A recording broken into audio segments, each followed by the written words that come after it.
Yo, what's up guys, Boss here, and I'm back from another YouTube video, and this time we're going to be playing the Season 16 Global Tournament. I'm currently 11-1 right now on my mini account, and we're going to try to get to at least 15 wins, which gets all the rewards, and I'm using what, in my opinion, is the best Giant deck in the game right now. So you see you have the Giant, Night Witch, as well as the Ewiz, and then you have the Heal Spirit, which is still easily one of the best cards in the game, even after it got that very slight nerf. It was a very insignificant nerf. It's still so strong. Fisherman to pull things away from the Giant. Maybe they have a P.E.K.K.A, something like that. Mega Knight, you can easily pull it away, or you can activate the King Tower off of like Hog Riders, Ram Riders, or any sort of ground win condition. And Miner's a great way to snipe cards such as the Musketeer. Maybe you can play it on the Musketeer, Ewiz, anything like that if they play it next to their tower. Or of course you can use it as a secondary win condition for some tower chip. So just to show you guys how good it is, I actually, and this is kind of a sneak peek for what my, my video tomorrow is going to be, but you can see I actually pushed up to 22nd in the world, and I ended up getting 7,000, so I was actually 17th in the world, and I ended up losing a game. But yeah, hopefully you guys are excited for tomorrow's video. It was a live push to 7K, and I was actually streaming at the time, so the chat was on my overlay too, so hopefully you guys are excited to see that. But yeah, that was really exciting. But anyway, before we get in the first game, if you guys want to support me, you can use my creator code BOSS. You can use it in any Supercell game, help support me, help support the channel, and I really appreciate all you guys who do use my code. Alright, so let's go ahead and get in the first game. We're 11-1 right now. Unfortunate that we already did lose a game. The deck I lost to was really off meta, and it ended up countering what I was using pretty well. It was a very, very close game too, so overall it was an unfortunate game to lose. I think the guy was using P.E.K.K.A Graveyard or something crazy like that. And I think he had a balloon too. He was using like P.E.K.K.A Graveyard Balloon. Anyway, I'm going to go for a Fireball on this Musketeer. And then just log to finish this all off here.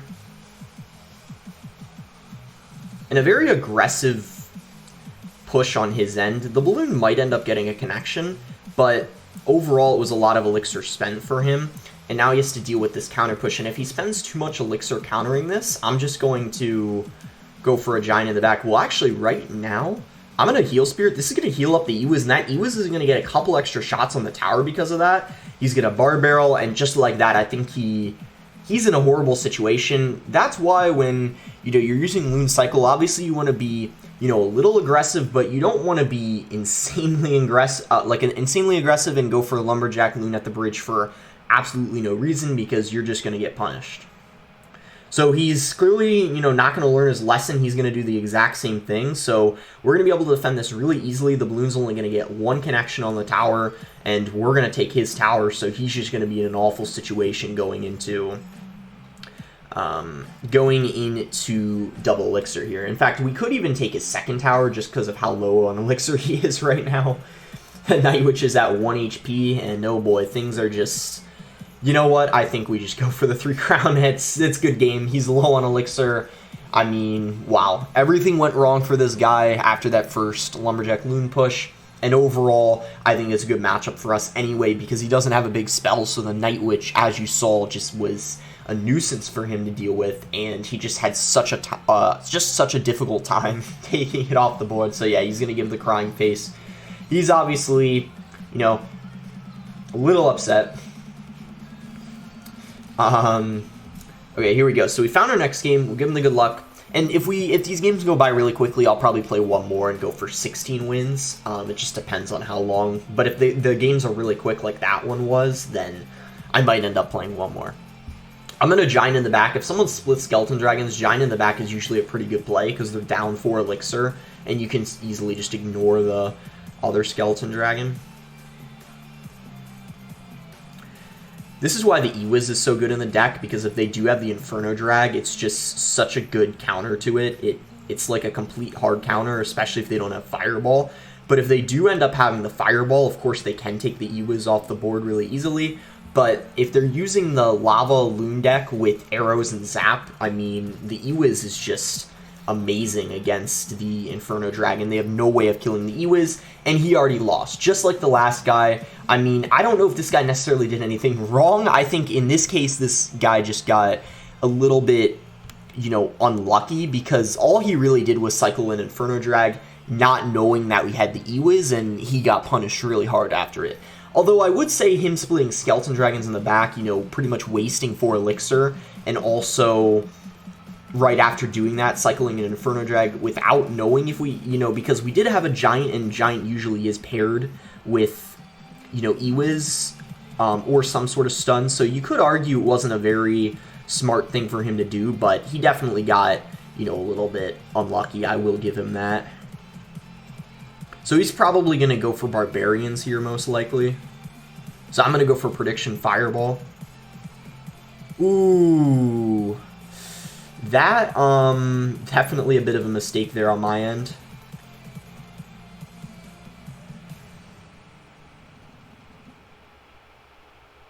Surprisingly, though, he's not going to go for a balloon at the bridge. He must have been, you know, down an Elixir. But yeah, I shouldn't have gone for that Prediction Fireball. I just thought the only thing like he could do in that situation was play Barbarians. I didn't think he was going to play Skeleton Dragons. I was really surprised to see that, but that's what he ended up doing, so. And there's the Barbarians, and now we get the Fireball down.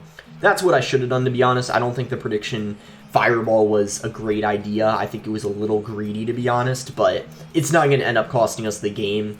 And we're still going to get the 3 crown just off of the beginning of that game. There was really no way he could have came back. And, I mean, just with, again, as I said, when they don't have a big spell, it's so difficult for them to kill that Ewiz and Night Witch, and they just get so much value. Okay, so we're 13-1 right now. 2 games away from 15 wins, which gets us all the rewards. And those 2 games were so quick, I think I'll go for 16 probably. I think that's what I'll do. Okay, I'm just going to heal Spirit. He's going to go for Skeletons. Doesn't really tell me anything at all. Skeletons can be a lot of different things. Okay, let's get the King activation. Just a tip for you guys, if the Hog gets logged, you can still pull it to the King Tower, but if it takes any more damage than a log, it will not activate the King Tower. It'll die before it activates. This guy has 2.6. Not entirely sure what this matchup is, but I do know that the Cannon is really, really good against the Giant because it's a 3-for-5 trade and it pretty much completely kills it. So we do have to be cautious, but it looks like he might be using Bomb Tower, actually. Yeah, because he has the Knight. So I at first thought it was 2.6, but now I realize it's, you know, going to be another Hog Cycle deck. Hopefully the Giant hits the Bomb Tower once, so then we can kill the Bomb Tower a bit quicker. And he, you know, even though he defends, he spent quite a lot of Elixir. You know, I'm not going to lie, that was a lot of Elixir he had to spend just to defend that push there. Oh, look at this Fisherman. That Fisherman's going to get so much value.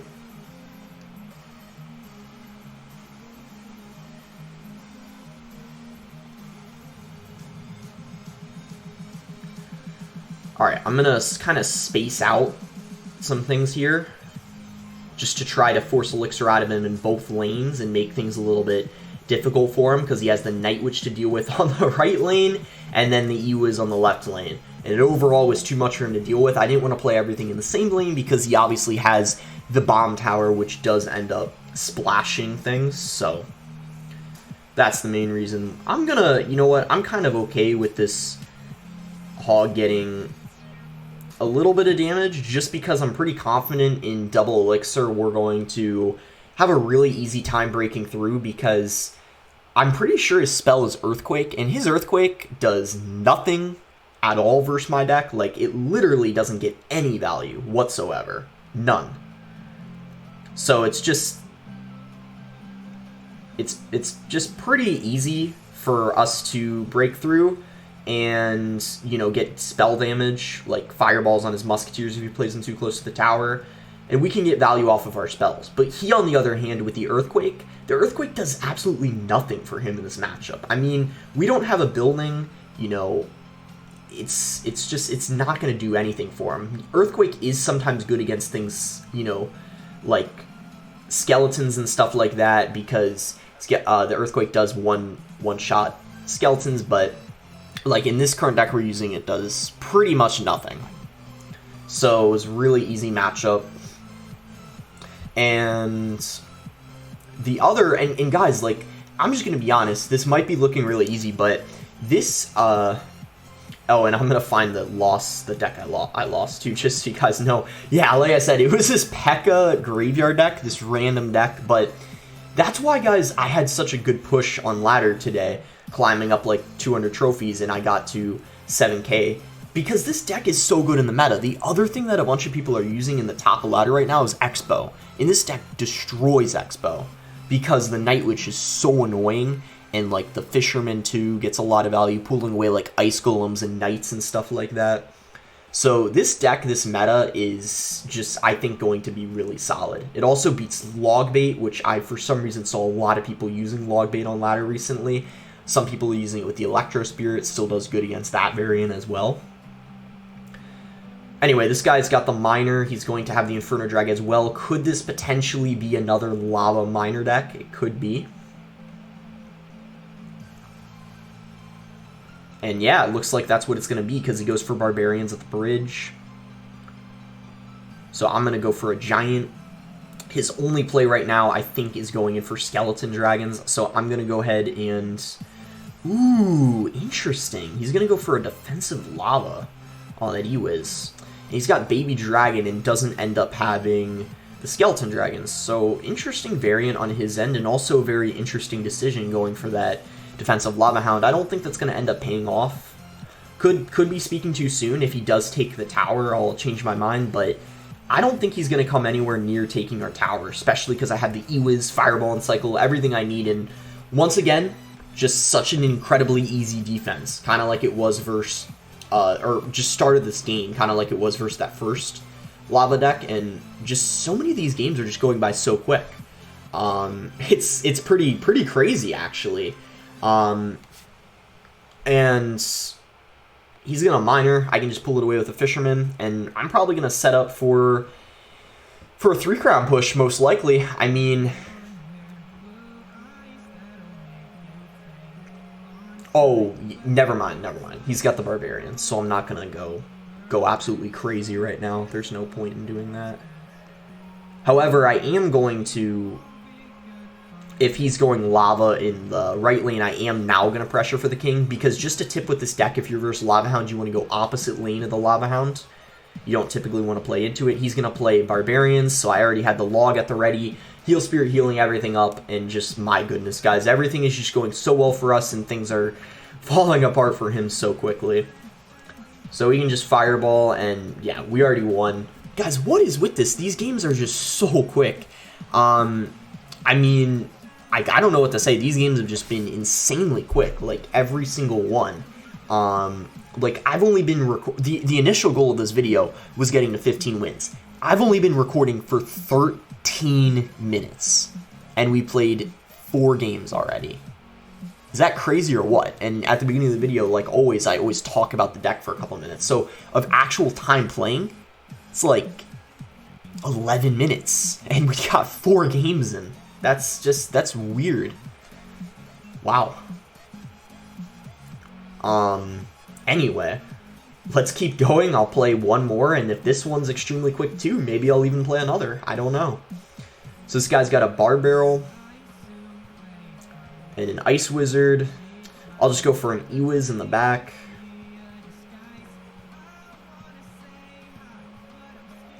So if this is Graveyard, I think what we want to do is when he doesn't have the Baby Dragon and Cycle, go Giant Night Witch in the opposite lane, because otherwise his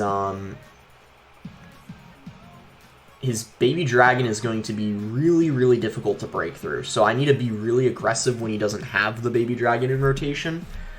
But yeah, I think overall this is going to be a really difficult matchup, so we better hope he makes some mistakes, because not gonna lie, with this deck, probably the most difficult thing to beat is Splash Yard, and that's just because the Poison and Baby Dragon are so good versus the Night Witch. You don't have incredible Graveyard counters, so this can be a little tricky. So we'll try to play our best and hope he makes some mistakes.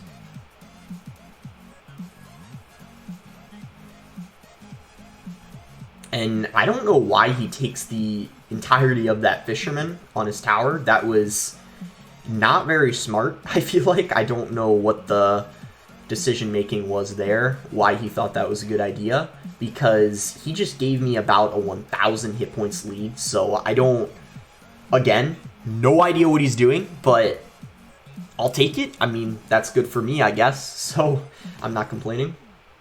We can go for a fisherman to pull away this knight. Go for a miner on his ice wizard. And I'm going to go ahead and fireball this just because... Oh, we hit the goblin cage. I wasn't even expecting to get that as well. But yeah, this guy's not playing that well. I mean, I don't use a ton of splash shard myself, but I've already noticed several mistakes. His defense has been horrible, and him ignoring that fisherman was horrible. Like, that was a horrible decision on his end. Like, that was... If he loses this, that was for sure what cost him the game.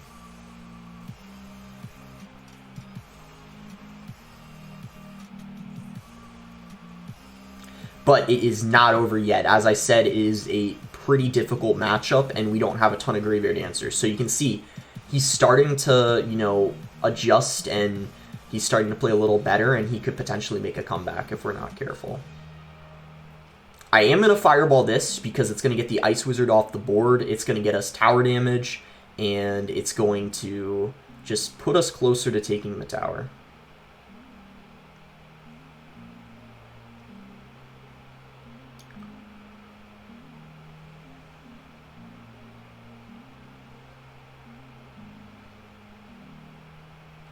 And you can see these graveyards are getting really, really difficult for us to defend. So I'm hoping we can take his tower before he ends up overwhelming us. But it's not going to be easy. Hopefully we can keep up our defense. I'm going to make sure that we're pressuring him as well. Force a NATO out of him potentially. And Fireball is going to do enough damage, guys. Let's go. It does 170 something, so I know it's enough. We end up winning that matchup, and you can see it got really difficult for us in double elixir, and had we gotten in triple elixir, he for sure would have won. So his mistake, 100% his like main and obvious mistake, was ignoring that fisherman. I don't know what he was doing, but he had enough elixir to defend that fisherman. And had he ended up defending that fisherman, he would have, you know, had a few hundred more hit points on his tower, and that easily could have been enough to win him the game, because it was so difficult for me to defend those graveyard pushes in double and triple elixir. But yeah, guys, we end up making it to 16-1. So that's going to be it for the video. Hope you guys enjoyed it, and I hope you guys are excited about the ladder video I'm going to upload tomorrow. I was streaming on Twitch. You know, I mentioned this at the beginning. I'll say it one more time real fast. Streaming on Twitch. And I ended up getting really high on ladder, and I was like, you know what, I'm sure my YouTube subs would really enjoy this too, so I decided to play when I was streaming. The game's live, so the chat was there and everything. And yeah, it's with the exact same deck, so hope you guys are excited for the video tomorrow. Got to 17th in the world with it, and the games were really, really good. But yeah, if you liked the video, make sure I can't even speak. Make sure to like the video if you guys enjoyed it, subscribe if not subscribed already, and let me know what decks you guys want to see when I make my next global tournament video, probably in, I'm uploading the ladder video tomorrow, but maybe in 2 days, 3 days, I'll make another, but let me know what deck you guys want to see in that one, and thanks again until next time, guys.